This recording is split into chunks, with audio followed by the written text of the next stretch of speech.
aquí para proponer un diálogo multiactor, como he dicho, con mucha diversidad aquí hay gente que venís de instituciones, de organizaciones, de movimientos, de academia, o sea que esperamos tener como visiones muy diversas. También queríamos hacer esta cosa un poco frecuente lo hemos llamado el caleidoscopio epistemológico, que es como una idea que tenemos de la forma de trabajar, de poner sentires, pensares, saberes, experiencias de una manera como muy diversa para hablar de lugares de enunciación muy distintos, para hablar de este tema de descolonizar la cooperación, que es muy complejo. Y luego que estemos en la ciudad de Madrid tampoco es azar. El equipo efímero, que es el equipo que convoca hoy, que luego os contaremos más, decidió tener esta conversación y publicar este documento que tenéis en la mano, que es un poco nuestra última adquisición, en la ciudad de Madrid, por ser un lugar emblemático y específico de poder, por un lado colonial y por otro lado de cooperación. O sea, es un lugar con una trayectoria de cooperación amplia, larguísima, y no es azar y no es casualidad que estemos presentando hoy en la ciudad de Madrid y en un espacio cultural como es el Círculo de Bellas Artes. Lo que va a ocurrir hoy es, primero va a introducir Carlos Botella, que es coordinador con América Latina y Oxfam Intermón. Luego haremos la presentación del documento y la mesa redonda. Será una presentación y una discusión que abriremos después al público. Tomaremos un café a las 12, si todo va bien. A las 12:30, las compañeras del Fondo Europeo de Ciudadanía que están por aquí nos contarán un poco del programa de la Unión Europea en el que se enmarca este proyecto. Y después tenemos el documental que produjimos con Adriana Guzmán, que es una referente de los feminismos comunitarios, y tendremos una discusión posterior. Y ahí acabaremos a las 2:30. Esto es lo que va a ocurrir. Los baños están bajando la escalera a la derecha, los abrigos los podéis colgar en las perchas como ya habéis hecho, muy bien. Y para cualquier cosa estoy yo y también está Iñaki, por aquí la veréis por la ventana. Para cualquier cosa que necesitéis de logística, cuidados o cualquier cosa. Dicho esto, le doy la palabra a Carlos Botella, que ha accedido a introducirnos de la representación de Oxfam Intermón, y muchas gracias a todas por venir.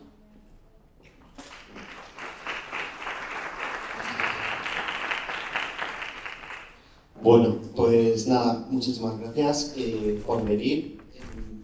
Me toca hacer como la introducción al evento, por lo tanto la parte seguramente menos interesante del mismo, con lo cual voy a intentar ser breve.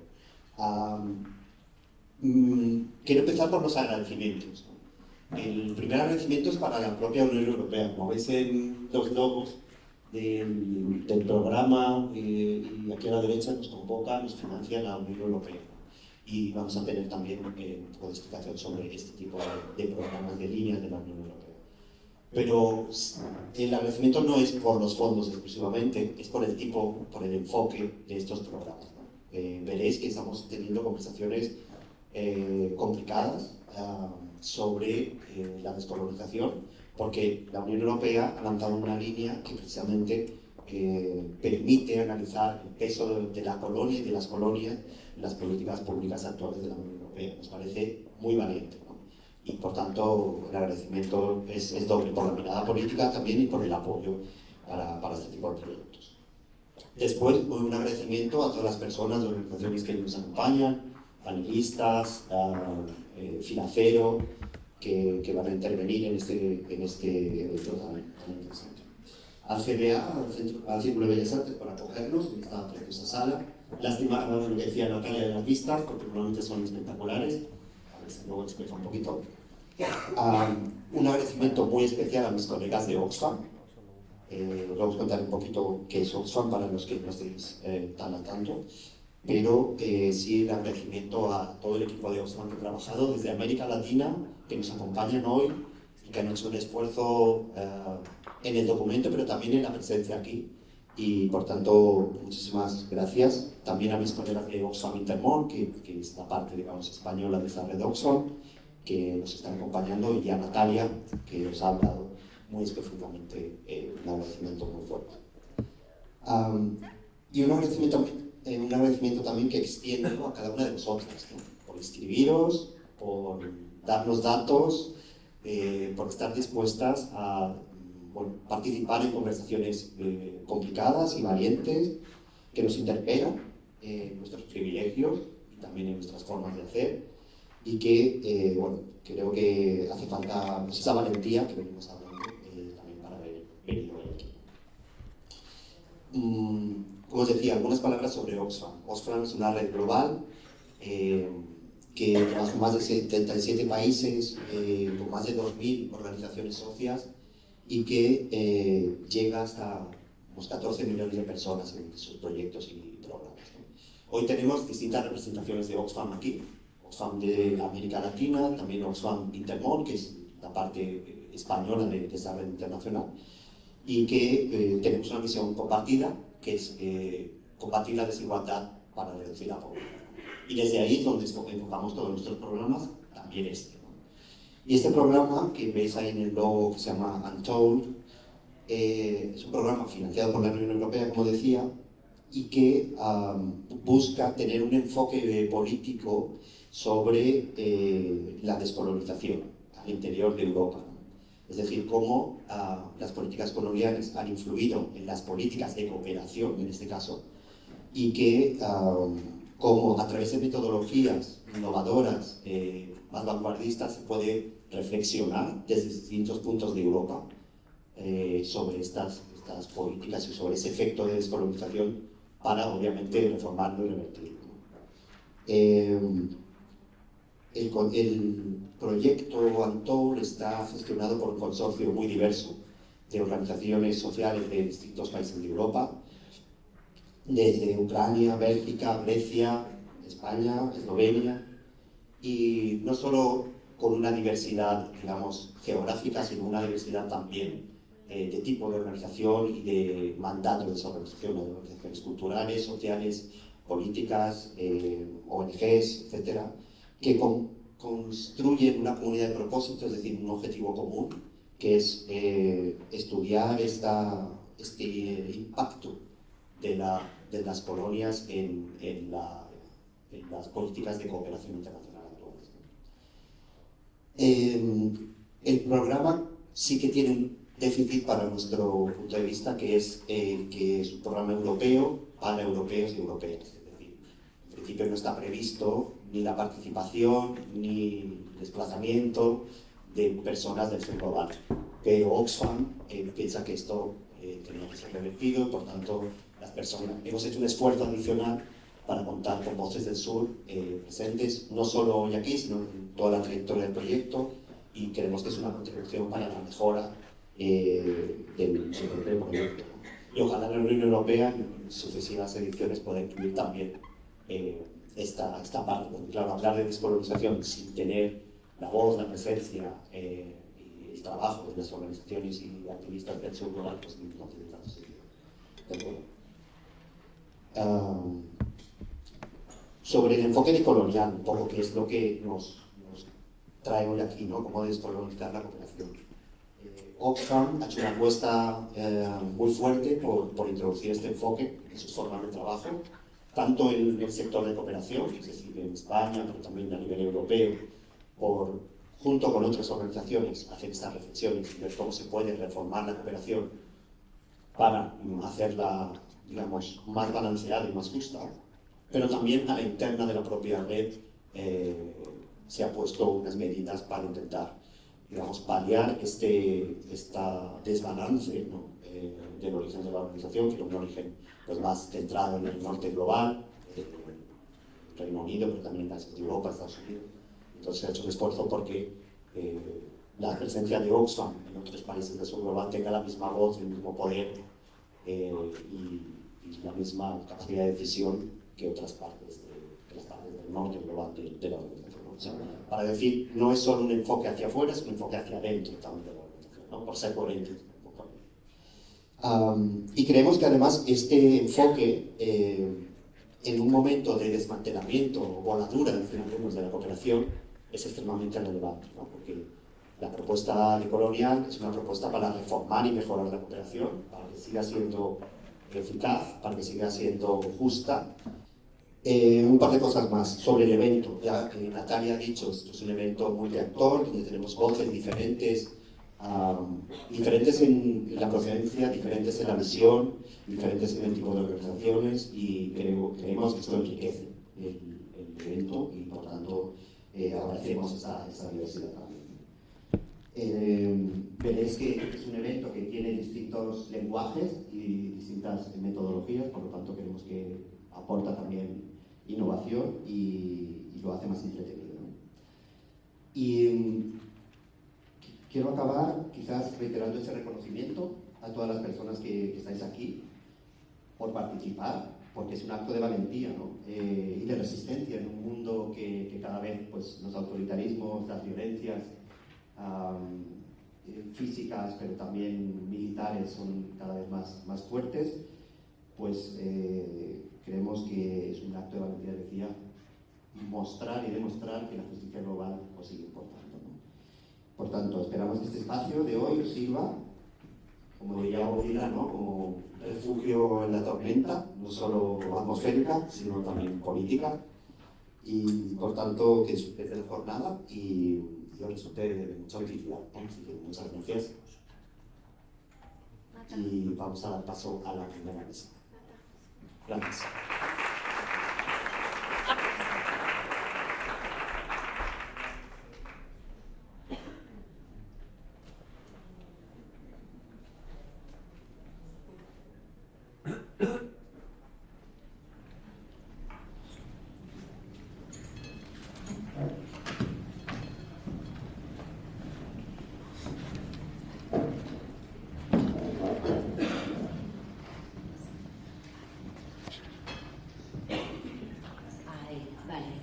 Muchas gracias, Carlos. Ahora vamos con la presentación del papelito que tenéis en las manos, que muy intencionalmente lo hemos llamado papelito porque no es un informe ni pretende serlo, no es la voz de Oxfam, es muchas voces y como decía antes, es un caleidoscopio epistemológico.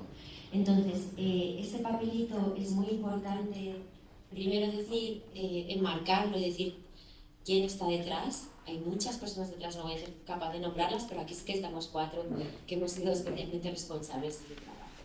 Y nos autodenominamos, el título del documento es Incomodidad y rupturas de aprendizajes, descolonizar la cooperación, en signos de interrogación, ¿no? Porque una de las cosas de las que no hemos sido capaces es de responder a esta pregunta, a esta cuestión que nos convoca hoy. Dicho esto, el equipo efímero somos nosotras, Natalia, Iris, Natalia y Paola. Al mismo tiempo es un equipo autoconformado dentro de Oxfam en América Latina, con algo de participación de Oxfam en España, que se junta con una preocupación común, que es esta cosa de, tenemos los feminismos descoloniales y comunitarios, por un lado, haciendo práctica política, haciendo cosas, haciendo teoría, pensando, y por otro lado tenemos a la cooperación en la que trabajamos, y nosotras la mayoría veníamos de los ejes de feminismos y justicia de género, y entonces nos juntamos, nos hicimos la pregunta y empezamos a convocar espacios. La palabra espacio tampoco es azar, yo siento que este documento es un espacio donde se han colocado muchos pensares, sentires, saberes, experiencias. Este espacio tampoco es una casualidad, pero luego hemos convocado muchos otros espacios que tienen que ver con lenguajes y, como decía Carlos, metodologías relativamente experimentales, o que nosotras hemos sentido que eran experimentales. Hemos hecho textos y hemos jugado con las formas, hemos hecho documentos de una profundidad epistémica o de conocimiento muy fuerte, con mucha potencia, pero con lenguajes cinematográficos, como el que veremos después, en el que no es solo lo que las personas que están dicen, sino lo que ocurre en el espacio donde está grabado, la música, ¿no? Todo lo que tiene que ver con el lenguaje cinematográfico. Entonces, este equipo efímero somos nosotras 4 y también son otras muchas compañeras que han pasado por allí. Llevamos 4 años convocando estos distintos espacios y por eso tampoco es una casualidad que hayamos llamado a este documento una memoria. Iris nos contará más de por qué una memoria, qué es una memoria. Pero también para nosotros era importante, precisamente en un intento de hacernos estas preguntas de descolonizar la cooperación, situar esta acción, este documento que presentamos hoy, como una memoria de un proceso largo, complejo, cuidado, de lo que hemos llamado curación de saberes. Y entonces esto lo llamamos curación de experiencias, sentires y saberes, porque nos imaginábamos con esta idea de el espacio que este documento es un espacio como sería una exposición o es una curación como curaría una curadora un proceso artístico.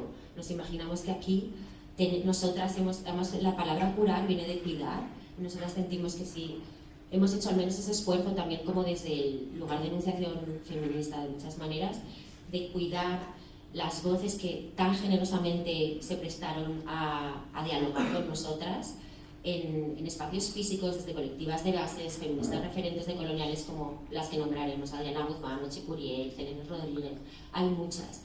Pero aquí, en este documento que os lleváis hoy a casa, a cambio de muchas gracias por dar vuestros datos, ya que estamos, tenemos como plasmado. Dicho esto, que era un poco el enmarque de quiénes somos, de las formas en las que hemos trabajado, le paso la palabra a Nadia para que continúe.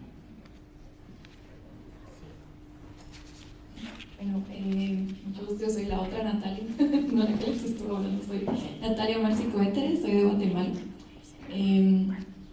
Yo les voy a empezar a contar un poco cuáles fueron las principales críticas que recolectamos a través de este proceso hacia la cooperación internacional desde este enfoque descolonial, ¿no? Y la primera crítica, y que está como un poco al centro de esta conversación y la razón por la que lo hacemos como pregunta de ¿es posible descolonizar la cooperación?, es justamente por el origen de la cooperación misma, que es este marco que entendemos como el desarrollo y el concepto de desarrollo dentro de la cooperación internacional, que si regresamos a sus orígenes del siglo pasado, pues surge en el contexto de cuando se estaba globalizando la economía y de la idea de que las regiones y países del sur que habían sido colonias en algún momento de Europa y neocolonias de Estados Unidos necesitaban desarrollarse, entre comillas, para parecerse lo más posible a los modelos de civilización de Europa, Estados Unidos, el norte en general, ¿no? Entonces, ahí también partiendo del poder financiero y la desigualdad de recursos que hay entre estas regiones norte-sur por el mismo resultado colonial, ¿no?, de la expropiación de recursos, de territorios del sur hacia el norte, favoreciendo el enriquecimiento del norte, ¿no? Entonces, ¿cómo la cooperación surge de esto, ¿no?, de quienes tienen acumulado este poder y esta riqueza, desarrollando a quienes no, para que se parezcan a ellos, pero igual desde este enfoque paternalista, vertical, etc. Entonces esta es como la crítica que está al centro, y por eso nos preguntamos, ¿es posible descolonizar algo que es parte del legado colonial, ¿no? Esta ha sido como la crítica recurrente, que puede parecer como tal vez la más evidente, pero es importante que la pongamos sobre la mesa, ¿no? Entonces, justo esta misma contexto neocolonial, postcolonial, capitalista, otra crítica fuerte que se le ha hecho a los marcos como más comunes de la cooperación es que se dan dentro de este mismo contexto neoliberal, y esos marcos de actuar se ven reflejados en los asocios y en las formas en las que se lleva a cabo la cooperación. Entonces esto como en la cotidianidad se refleja en por ejemplo, los tiempos de trabajo en los que se espera la ejecución de proyectos de las colectivas, de los movimientos sociales que están en el sur, que son los receptores de estos fondos que vienen del norte, y todas las implicaciones que eso tiene, lo que se le llama la burorepresión, las exigencias burocráticas que se le pone a los movimientos sociales para cumplir el quehacer a raíz de recibir estos fondos, y que eso asfixia muchas veces los movimientos sociales, y pues quienes han recibido fondos, incluso quienes dan fondos, saben todas las implicaciones de estos procesos, ¿no? Entonces, los tiempos de ejecución, el favorecimiento de movimientos sociales o ONGs más institucionalizadas, que sea más fácil que reciban fondos, todo esto, ¿no?, que va respondiendo como a una lógica no necesariamente de fortalecer movimientos sociales, sino de ejecutar fondos y tener indicadores, resultados, etc. Entonces, esas han sido como algunas de las críticas fuertes que se le hace a la cooperación desde este punto de vista, desde las voces del sur a quienes les afecta principalmente. Hola, ¿qué tal? Creo que no nos hemos presentado rápidamente. pero bueno, mi nombre es Iris, soy peruana, soy andina descendiente, militante feminista comunitaria y trabajo en Oxfam también. Bueno, siguiendo con las críticas, yo me acompaño siempre en las notas, así que me irán mirando abajo un poquito, que si no se me van, todo lo que quiero decir no lo digo. Otro punto de las críticas bien medular es el tema del poder epistémico. Y yo pregunto, y creo que nos repreguntamos mucho, ¿quiénes producen los saberes? ¿Qué saberes son más valorados? ¿En qué condiciones se producen esos saberes? ¿Y qué saberes tienen más eco? ¿No? Entonces, históricamente sabemos que los saberes occidentales, los saberes del norte, son los saberes más valorados, más legitimados, ¿no? Más remunerados, en comparación de otro tipo de saberes, ¿no? Que han tenido que sobrevivir miles de años para que culturalmente, para que dentro de sus comunidades, de sus poblaciones, ¿no? Puedan no dejar de existir. Entonces, creo que el poder epistémico es una crítica central en cómo el conocimiento está visto, está provisto y está valorado dentro de nuestros entornos. Otro punto muy conectado a esto es el tema de los marcos del lenguaje. Y aquí preguntamos, ¿cuál es el lenguaje de la cooperación? ¿No? Centrándonos justamente en lo que nos aboca el día de hoy. ¿Quiénes nombran qué? ¿Qué generalmente nombramos en la cooperación, en todo el ecosistema de la cooperación? ¿Cómo lo nombramos? ¿No? Recordamos muy bien seguramente que todavía existe el dilema, pero se sigue usando el tema de beneficiarios, ¿no? Del que yo voy a hacer, lo que voy a enseñar, lo que yo voy a salvar, lo que yo voy a ayudar, ¿no? Mientras veo a una persona o una comunidad con quienes trabajamos como un ente vacío o como un ente que necesita ayuda, ¿no? Claramente desde una mirada solidaria, probablemente buenas intenciones también habrá, pero es un punto de desvalorización, ¿no? De paternalismo hacia todas esas poblaciones y personas que durante años han sobrevivido, como repetí al comienzo, con estos saberes y con este lenguaje, ¿no? Tratando de poder persistir y resistir y nombrar como ellos y ellas, repito, poblaciones indígenas, activistas, movimientos sociales han tenido que seguir nombrando, ¿no? Entonces, claro, a veces ponemos muchos marcos de lenguaje que desvalorizan a estas poblaciones y al mismo tiempo, cuando hay algún lenguaje que está como interesante repetir, quizás hay una cooptación del lenguaje, ¿no? Entonces, finalmente vemos en muchos documentos la palabra feminismos, las palabras descolonial, pero sin poder abrazar esa palabra, ¿no? Porque finalmente, como decía Adriana Guzmán en este recorrido, ¿no? Las palabras hacen cuerpo. Las palabras que se enuncian desde las poblaciones ancestrales, de las poblaciones indígenas, no son palabras vacías, son palabras que vienen del cuerpo, de las manos, de la historia, de las experiencias, ¿no? Si yo nombro un APU, si yo nombro descolonialidad, es porque he atravesado una historia de vida, es porque me ha atravesado esa historia de vida, ¿no? Y porque tiene un contenido, no porque la palabra me parece bonito o porque en este documento va a ser más interesante colocarlo. Entonces me parece que es importantísimo también ver cómo se ha cooptado este lenguaje de una forma muy decorativa y no medular, ¿no? O muy discursiva, pero no realmente desde la acción.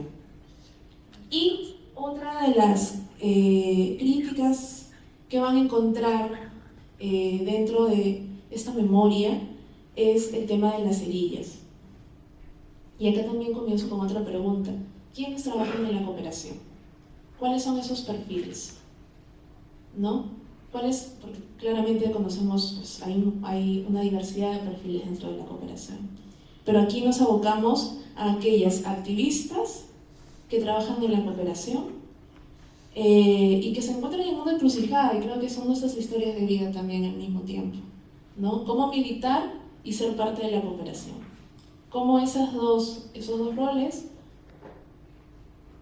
o esas experiencias, mi labor, mi trabajo, pero también mi militancia entran en disputa. Y bueno, aquí podrán leer que en este camino, pues algunos lo denominan la profesionalización del activismo, sabiendo que en el sur, yo creo que en muchas partes del mundo, pero puedo hablar desde la experiencia del sur, el activismo es muy precario. El activismo se hace con sangre, sudor y lágrimas, diría yo, porque después de trabajar, después de estar en una ciudad o en un lugar donde te drena el día a día, donde muchas veces te explotan o te sobreexplotan, donde tienes que cuidar, si eres generalmente una mujer, das el tiempo que no tienes para poder militar. Es agotador. Y sabemos que la militancia no es perfecta tampoco. Te abraza, te sostiene, pero también a veces entra en conflicto. Entonces, aquí, cuando hacíamos este recorrido de experiencias, veíamos que hay muchas personas activistas que están dentro de la cooperación y entran en esa disputa.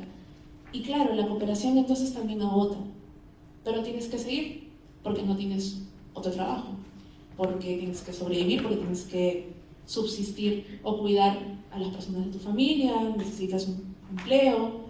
Entonces, muchas seguramente ya no están dentro de la cooperación porque pudieron tener la posibilidad de tener otro camino, pero quizás otras en la cooperación, o en este caso, entrar en estos ecosistemas de disputa hace que cambien también su militancia, ¿no?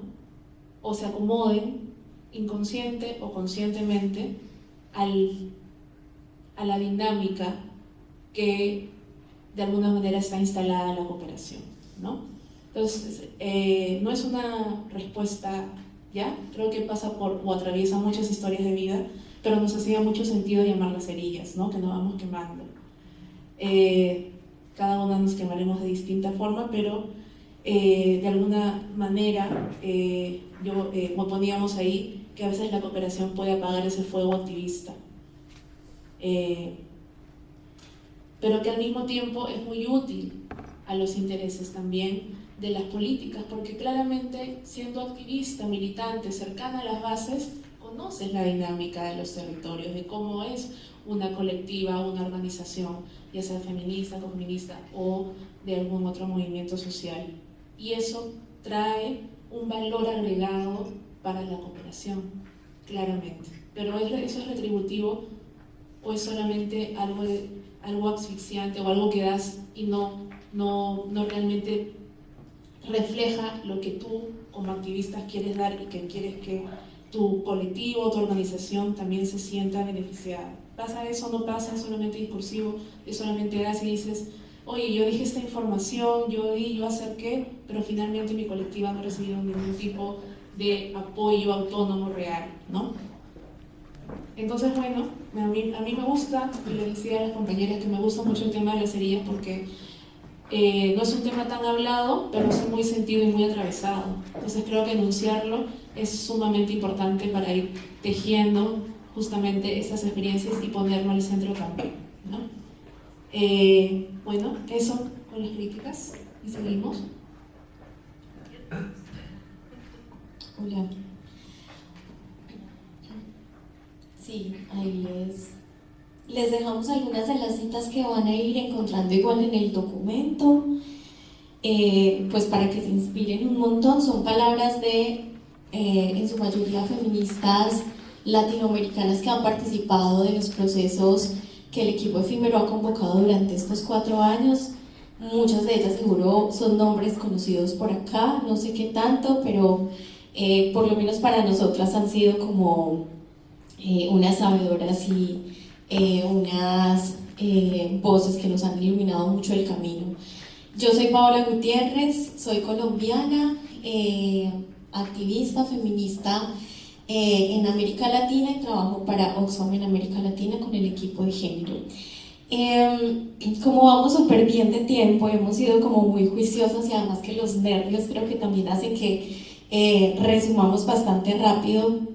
Nada más a las críticas, a mí me gustaría agregar como dos temas que también salían mucho en las conversaciones con las feministas comunitarias de Bolivia, de Guatemala, con el grupo GLEFAS, con organizaciones y colectivas autónomas en América Latina, y tenía que ver con un tema, y lo voy a traer porque causó mucha incomodidad en Oxfam en su momento cuando lo trajimos, y seguramente también lo va a traer acá, pero después de 4 años estando incomodando, creo que ya no le tenemos miedo a esta sensación de ser incómodas. Y es la relación entre movimientos sociales y cooperación. Los movimientos sociales, específicamente las feministas en la región, nos recordaban todas las consecuencias que la cooperación ha traído en el tejido social de los movimientos sociales en nuestra región. La institucionalización del feminismo, de la lucha, la tecnocratización también de los perfiles de quienes están haciendo trabajo en las bases sociales, la disputa por recursos, las fragmentaciones sociales al interior de nuestro movimiento social y la imposición de agendas, ¿no? Que termina siendo los movimientos sociales quienes hemos trabajado en ambas partes o en una sola, vamos a entender lo que nosotras estamos hablando, pero tenemos que terminar adaptando agendas que no eran nuestras, ¿no? Nuestras prioridades en América Latina hace muchos años están muy delimitadas y demarcadas y la tenemos muy clara. Y tenemos que hacer miles de malabares entre que cómo metemos nuestra agenda en esta agenda que sí está siendo financiada, pues porque necesitamos subsistir en los movimientos sociales, ¿no? Lo que hablaba un poco Iris de, pues tenemos que hacer estos movimientos porque el activismo en América Latina se hace desde la precarización. Entonces, un poco tenemos que ceder a esas agendas, a esas imposiciones, a esas visiones del norte que creen que lo que nosotras necesitamos es esta X o Y agenda, y entonces nos dicen que esas son las agendas financiadas, y ante esto, aunque seamos muy valientes y muy rebeldes, pues finalmente hay unas dinámicas de poder que las colectivas nos han dicho, la cooperación tiene que ser consciente de las dinámicas de poder y que nos han impuesto agendas y nos imponen narrativas y formas de ver la vida. Y con ello y en esta dinámica de poder, pues por supuesto es la cooperación o son los donantes quienes tienen los recursos y también imponen no solamente agendas, sino unas lógicas burocráticas que terminan o haciendo que las colectivas más autónomas e independientes se tengan que organizar, legalizar, burocratizar de alguna manera para poder acceder al recurso, o desaparecer porque en tu forma más autónoma pues no puedes acceder a un recurso, así sean 3.000 euros, porque necesitas toda esta papelería que te exigimos para que puedas acceder a esto, ¿cierto? Entonces, todas estas críticas nos las hacían, y hoy nosotras somos solo portadoras de las voces de todas estas dolores en la relación que los movimientos sociales en América Latina tienen con la cooperación. Y bueno, transitamos todo esto, y ahora sí la parte que me tocaba a mí, que era, ahí lo apagué, que es finalmente el horizonte. Nata Marsicoveter ahora decía, para nosotras, y Nata Pereira también, la pregunta siempre ha quedado en modo pregunta. ¿Es posible descolonizar la cooperación con todas las contradicciones que esto tiene? Y en el camino entre que sí, que no, que de pronto, que hasta dónde, nos encontramos a las feministas comunitarias de Bolivia, que nos regalaron, creo que el horizonte más claro para nosotras, que era la reparación. La reparación es quizás lo más cercano a lo que la cooperación puede hacer a estas alturas en términos del impacto colonial que ha dejado en los territorios del sur. La reparación significa, primero, reconocer que ha habido un daño causado. Y el daño causado puede ser, en resumen, muy vago, pues lo que nosotras hemos expuesto y muchos otros.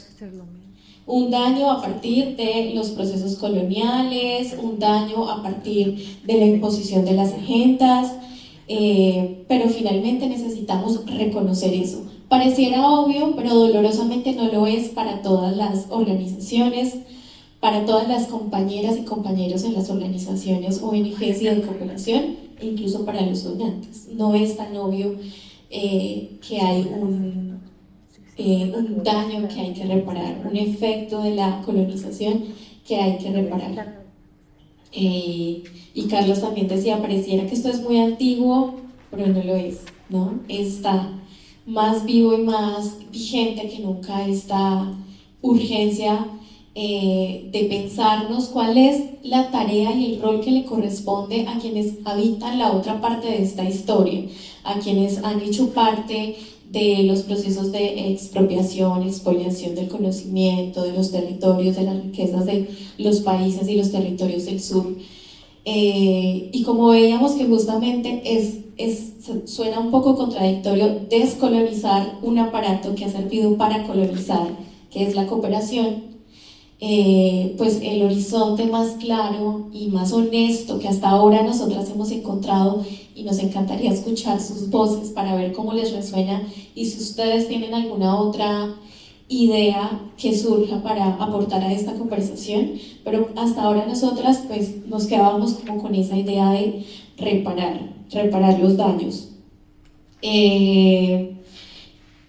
Me gustaría leer un pedacito de una cita de una de las feministas comunitarias de Bolivia. Ella se llama Jimena Tejerina y ella decía: hemos visto 500 años de invasión colonial, y decía, no pretendemos volver al mismo estado porque ya no es posible, pero por lo menos lo que esperamos es ayudar a que nos ayuden a luchar con dignidad y a recuperar desde nuestro pueblo lo que nosotras queremos y soñamos. Creo que Jimena habla por América Latina completa, ¿no? Y eso es lo que esperaríamos de una relación con la cooperación, que digamos que aquí si nos ponemos como a compartirles todo lo que hablábamos con las compañeras, pues cada palabra incluso era cuestionada, ¿no? Porque decían cooperación, bueno, la cooperación se da entre iguales y la cooperación y los movimientos sociales no somos iguales, hay una relación de poder, ¿no? Pero si nos pusiéramos, digamos, a pensar un poco cuáles son esas posibilidades o esos horizontes que sí están en la cancha de lo que podemos pensar desde la cooperación, pues traemos algunas ideas que creo que están enunciadas por acá. Entre ellas, la valentía de quienes estamos dentro de la cooperación para hacer frente y proponer que se absorban de alguna manera las presiones burocráticas que caen y pesan profundamente en los movimientos, en las organizaciones sociales. Esa como una de las grandes propuestas. Pensar en fondos flexibles. Acá estoy segura que vamos a tener experiencias que nos van a ayudar a pensar cómo es posible eso, cómo es posible flexibilizar un poco más las exigencias burocráticas y todo lo que le solicitamos a las organizaciones. Y en esto de las presiones burocráticas, también un tema que cuando lo tocamos duele un poquito y que tiene que ver con la redistribución de recursos. Los recursos, lo financiero tiene que ser una conversación, aunque incómoda, se tiene que dar. Nosotros acá también hablábamos que nos parece muy interesante que estemos la cooperación del norte, la cooperación del sur conversando en este lugar, porque también hay un tema muy interesante en las geografías de poder dentro de la misma cooperación, ¿no? A veces se piensa la cooperación muy homogénea y no lo es tanto, ¿no? Entonces en el documento nosotras también proponíamos unas redistribuciones internas del poder, donde la cooperación del sur pues tenga mucho más protagonismo y acceso incluso a los recursos, a las tomas de decisiones, y con ello facilitar también que suceda lo mismo pues con las organizaciones del sur, ¿no?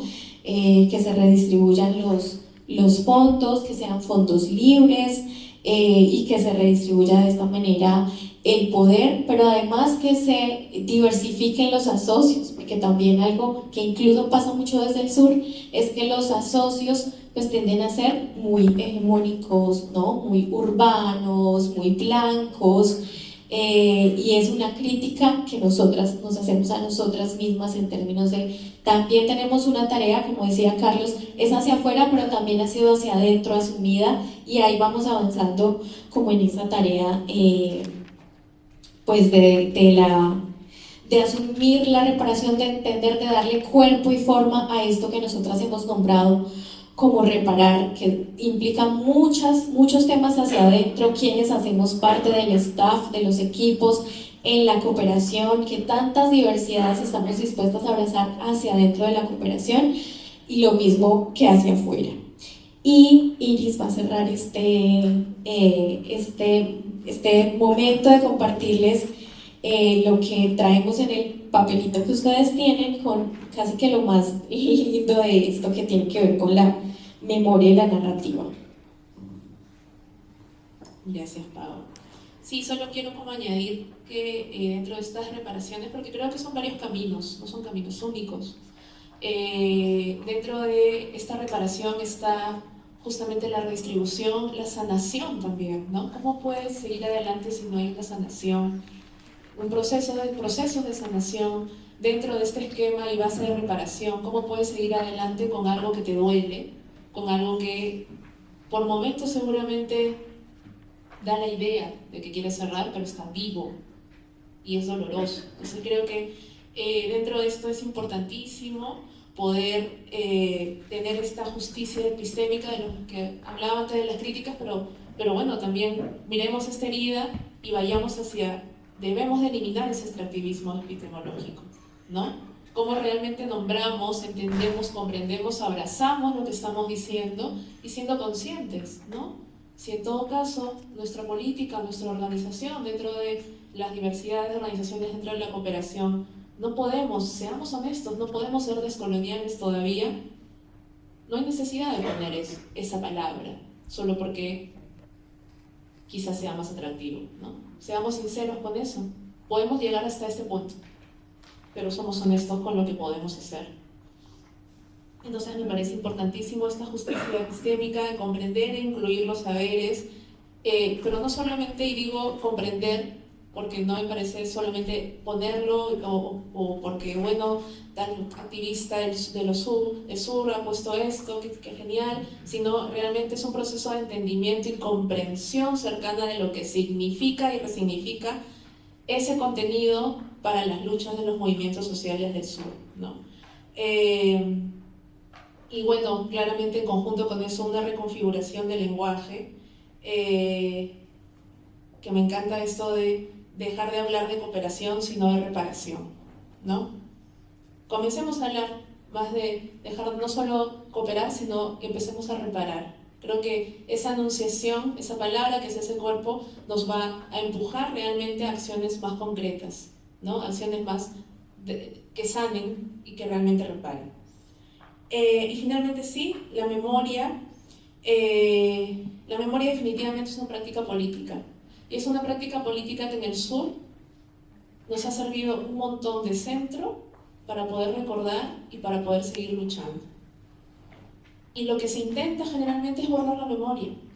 Es que nos olvidemos, ¿no? Es que, bueno, ya pasó, ya pasaron 100, 50, 20 años.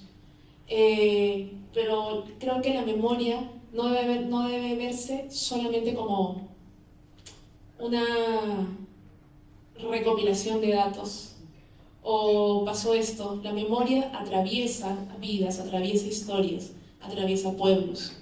La memoria es, creo, una de las fuentes importantes que ha servido para que aún muchos pueblos indígenas, muchas poblaciones en el sur sigan vigentes. Sin memoria no tendríamos nada, ¿no? Sin memoria yo no podría recordar quién fue mi abuela, quiénes fueron mis ancestras, ¿no? ¿Qué hicieron? ¿Cómo lo hicieron? ¿Cómo resistieron? ¿No? Entonces creo que visto desde ese contenido, visto desde esa perspectiva, es importantísimo tener la memoria al centro. Y la memoria puede ser una forma de reparación. No, obviamente no liderar los procesos de memoria, sino acompañar los procesos de memoria y que sean las propias voces quienes reconfiguren los procesos de memoria. Y creo que apostar por esos procesos es una forma muy honesta, muy coherente de estos caminos de reparación. Porque finalmente, y repito, porque en América del Sur, en la Via Yala, existen muchos actores con poder que quieren borrar memorias para impunidad, para seguir con sus agendas, para borrar historias de vida, no solo de personas, sino de pueblos, de colectivas. Entonces me parece que memoria debería ser una forma de poder reparar para seguir fortaleciendo y afianzando los movimientos sociales.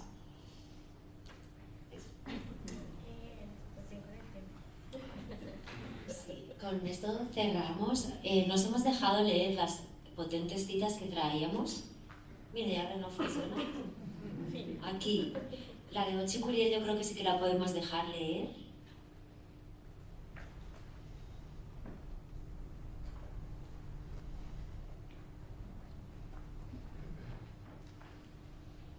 Y con esta cita cerramos esta parte de la presentación del documento y vamos a invitar a 3 personas especiales a las que queríamos escuchar con mucha atención. Ahora se queda así, pero aquí, pero Evelyn, Jimena y Talisa, si por favor podéis venir a sentarse.